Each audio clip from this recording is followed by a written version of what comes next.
អូនមានអ្នកថ្មីហើយវិញក៏អូនលួចមានអ្នកថ្មីនោះឲ្យបងឯការីរីហើយវិញក៏អូនដាច់ចិត្តណាញ់ធំមេតា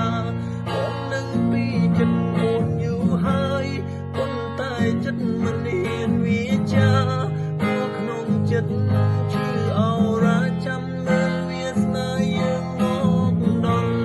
តែពេលនេះមកបានត្រឹមគិតព្រោះបានស្គាល់ជាមួយនឹងគេមកពេលនេះគ្មានអ្វីអង្ចានោះទេ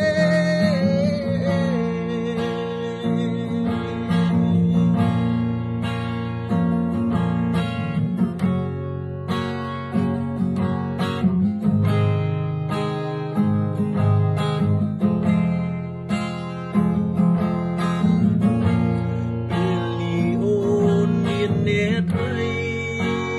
អាយរូបបងរីរៃបានត្រឹមតែមើលថែចរណៃពេលនេះបងជឿចាប់បងពិតជាចង់បាយឯកាហើយវិញក៏វាស្នាឲ្យបងជឿចាប់អរ៉ាព្រោះតែអូនមានអ្នកថ្មីតស៊ូដើម្បីគេប៉ុន្តែ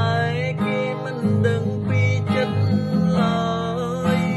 ហេតុអ្វីអូនមានអ្នកថ្មីហេតុអ្វីក៏អូនលួចមានអ្នកថ្មីដងឲ្យបងឯការីរីហេតុអ្វីក៏អូនណាញ់ចិត្តណាញ់ធំមេតាបងនឹងពីចិត្តអូនយូរហើយប៉ុន្តែចិត្តមិនហ៊ានវាចាព្រោះក្នុងចិត្តឈឺអរ៉ាចាំមើ